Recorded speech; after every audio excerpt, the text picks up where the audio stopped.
penyakit.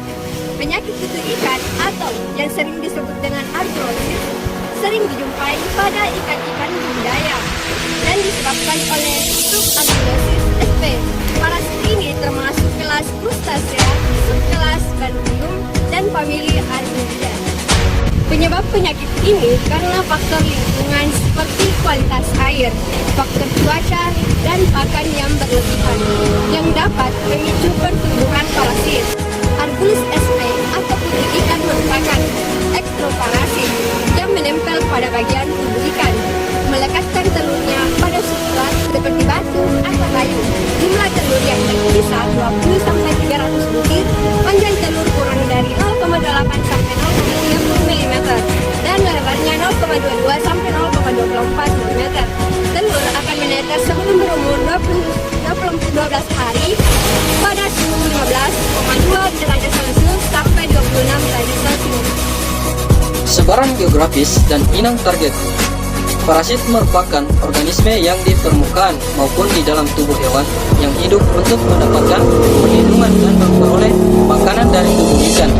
Berdasarkan predileksinya, pada inang parasit dibedakan menjadi 3, yaitu ekstoparasit, mesoparasit, dan endoparasit. Arbulus sp menginvestasi ikan air tawar di bagian sirip, kulit, insang, dan seluruh permukaan tubuh.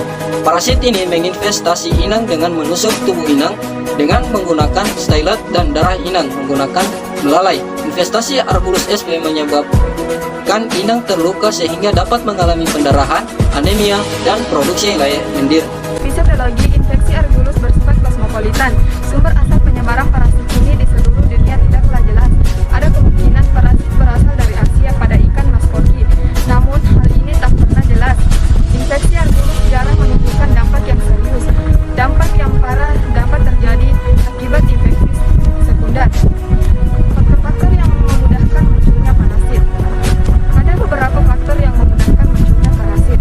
Faktor-faktor tersebut antara lain: 1. Stocking density, yaitu kepadatan tebar tinggi, kontak langsung dan adanya inang. 2. Physical trauma, handling, crawling yang dapat menyebabkan luka. Yang ketiga, air kolam, kualitas air yang jelek. Yang keempat, selective breeding, seleksi dalam mencarai warna dan bentuk yang bagus bisa mengakibatkan lemar.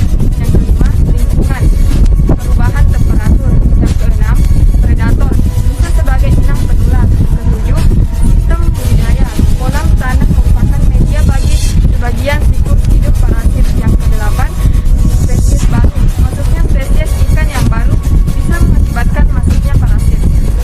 Gejala klinis serangan penyakit Arbulus. Arbulus merupakan golongan udang berintik yang berbentuk bulat putih. Tubuhnya yang dinaungi oleh lapisan keras yang transparan. Arbulus juga memiliki ukuran tubuh yang besar sehingga dapat dilihat dengan mata telanjang. Arbulus juga merupakan organisme yang menyerang ikan melalui bagian kulitnya. Ikan yang terserang penyakit Arbulus biasanya pada siripnya atau bagian tertentu lainnya mengalami pendarahan. Pada bagian luka ini akan didapati satu atau sekelompok Arbulus. Arbulus juga mampu atau mudah berpindah dari satu ikan ke ikan yang lainnya. Ada pun gejala yang dapat diperhatikan pada ikan. Pertama adalah luka atau memar pada bagian kulit ikan.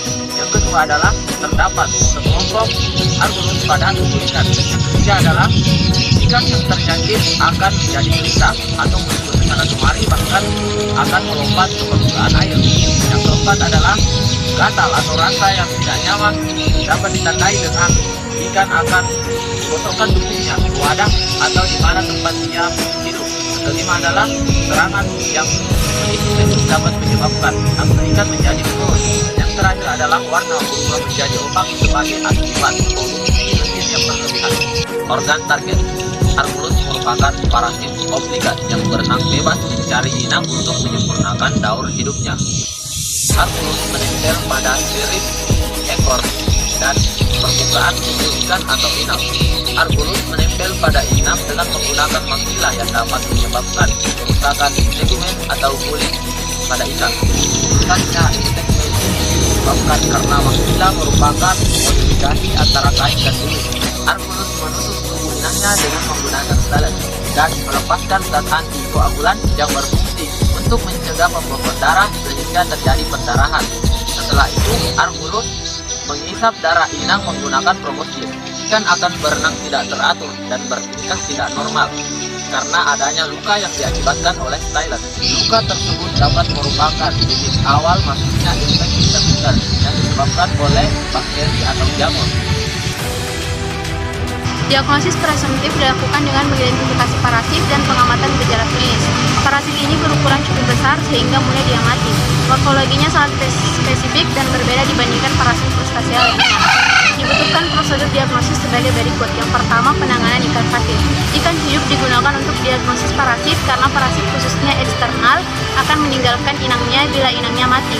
Jika pengamatan di lapangan dengan mikroskop tidak dapat dilakukan, ikan dapat difiksasi dalam larutan formalin 10% berpenyangga fosfat, akan tetapi hasil kurang memuaskan karena parasit yang ikut difiksasi tidak dapat menunjukkan pergerakannya.